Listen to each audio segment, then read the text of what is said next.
wuxuu ka sheekeynaa waa wiil nin oo meesha wax ka samaysanaya maxaa fishanka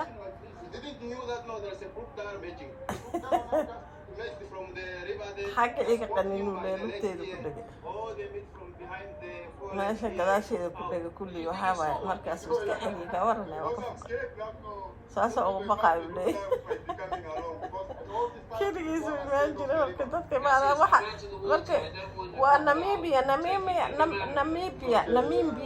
Namibia waaye marka waxa waaye waa crocodile waa yaxaas badana ka dhuwa saasuu eber uga dhigaa dadka marka asagaba lugtu ka qabsaday ninkaan madow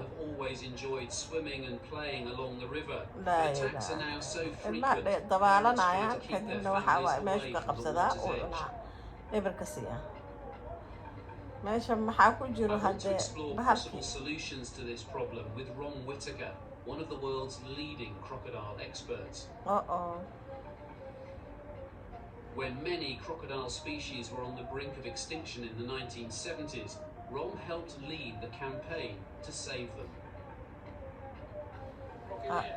Thanks to this work, crocodiles are now protected by law, but as a result, they live longer, grow bigger, and attack more people. Dad badan oo attack-iyo cunay. It's a conservation strategy that has been almost too successful.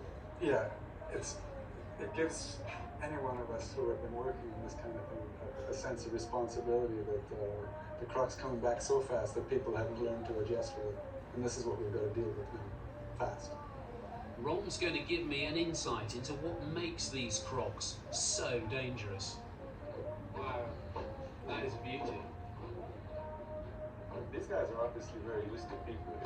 Because you expect at this distance to be back in the water. Absolutely. What's really struck me here is when you talk to people, the genuine fear of these and respect of these animals. Because there's something about a fear of being bitten in human beings, but there's also a bigger fear of being eaten. This croc could end up in this boat. In about half a second, yeah. Dadka Namibia waa eberay noqdeen sidii loo cunayna. Those hind legs are incredibly powerful. Waa kuwa weynaaday geeda. Literally leap like a rabbit. Isagaa caawini jiray oo ka celin jiray. Completely zoned out.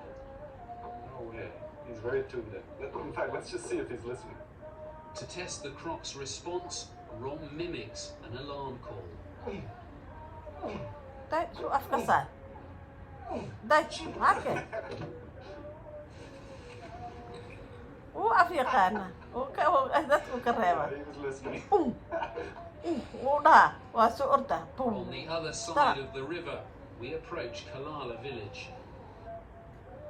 Wallah geesiyaal waa tihiin. Masaakiinta madowga eberka siin jira weligiis. This is a potential disaster waiting to happen, yet it's part of essential everyday life. Day. So, I mean, just take me through. Croc in the river, hungry, sees this situation of these three ladies down by the water doing their washing. You know, with their good eyesight, their good sense of hearing, their good sense of smell, they're tuning into food potential. Naagaas hadda afka u socdaa ka waran u soo socdaa. Day. Day soo u The dhunto. croc observes potential. Day soo u dhunto. Walaayo dadka kuwaan meesha iskaga dhaqanayaan iyo hadda u soo dhunto ma raba. And he'll come up even closer. And he's like any Ninkaana predator, he wants caawinaya to ba u come as imaaday. stealthily as possible. Ka So shaqeeya. it's to his advantage to come up as close as possible. And with just his eyes above water and his nostril above water, he may not be detected. Chances are he won't be, especially if there's a bit of breeze. Yeah. Waxaan waa ka dhabgaan. Day soo u qabsado. Oo ka fakada. Nile crocs will wait for days, weeks, or even months for the perfect moment to attack. Nyam waa ka. To target prey, they use acute colour vision, a much better sense of smell than we have, and skin cells that can detect movement in the water. Muscles in their torso can pull their lungs backwards, altering their buoyancy and allowing them to slip beneath the surface without a ripple. Once in striking distance, they launch from the water, advancing a whole body length. wax ma in kala just oga a maaray third of a meesha second. biyo kacbay maagayaane nyam dheera siisana attack They bisu lock kullu on to drown their prey day hoostu kala and baxa uu spin kasoo their fod bodies kasoo to dhaha tear the oo tira victim badanaa limb balaayo from limb. Crocodiles are perfectly adapted to hunt mammals at the water's edge, the very spot inhabited by people and cattle along waterways all over Africa. It's egg-laying season on the Chobe, and Ron takes me to a croc nest in the corner of a farmer's field. The mother is scared off the nest she's guarding as we approach. How far would Mum be away from here? Chances are she's very close by. The interesting thing is the babies have a very, very strong and loud alarm call when they get caught or when they're under stress. They make a and that is enough. Can you stop doing that? When are you going to do that? Tell me, I'm getting in the boat. Ready? Okay? I can at least tell you that does attract mother and daddy croc. It's amazing, isn't it? Because you've got a predator, an apex predator, laying eggs, reproducing, more predators, right in the heart of what is a human landscape there. It's a farmed landscape. I mean, the conflict is just inevitable, isn't it? Absolutely. So this is a classic situation, isn't it? We've got a big herd of livestock here. They need to drink. So I mean, these guys, the cow herders, have at least made an attempt here Yeah. by pulling in some scrub, some thorn bush to create a kind of barrier. Yeah, it would work temporarily. A croc could get through this pretty obviously. There are gaps and stuff. But if it creates that half a minute, those few seconds for a cow to get out of the way when a croc attacks, well, that's all it's needed. Permanent crocodile fences have proved successful in other parts of the world, but here on the Chobe, fencing is destroyed by hippos and floodwaters. Relocation of large crocodiles has also been tried, but they'll travel long distances back to their home territories. As a last resort, locals are killing crocodiles they feel are a threat. I see something. Rom's friend and colleague, Dr. Pat Ost, is a crocodile conservationist working to tackle the problem. He's been invited by the Namibian government to investigate the conflict. Sadly, he regularly sees huge crocs like this one, killed for suspected attacks on livestock. This is one of the crocodiles that kills my cattle. This crocodile smell is bordering on indescribable. Deep inside the croc's stomach, a cow's hoof confirms at least one kill. That's all the evidence. We can only say one count.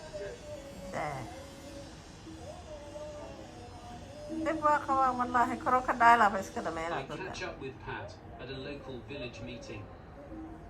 Pat, I'm Hawk. How are you? Very good, thanks. It's really good to be here. Likewise. Yeah, Great really. that you can make it, man. We want to gather information from people who've experienced attacks firsthand. It will help us if we are able to hear the stories that you have about when crocodiles have attacked. So please come and find us so that you can share those stories with us.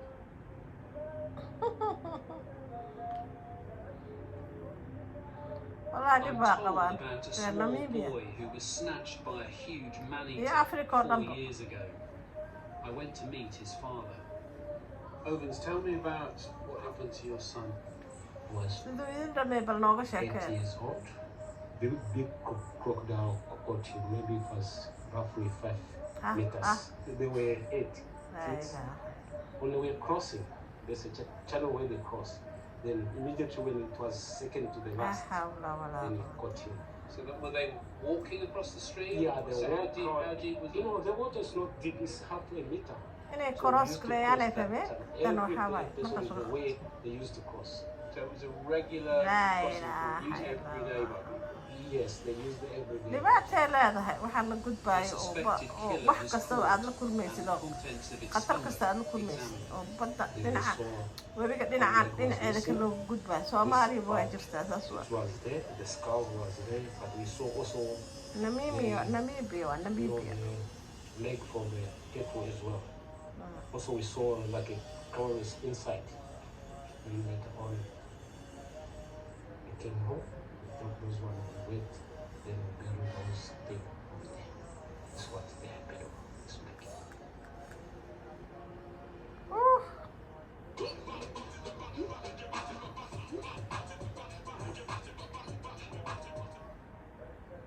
This weekend. You afrika must miss him a lot. For sure.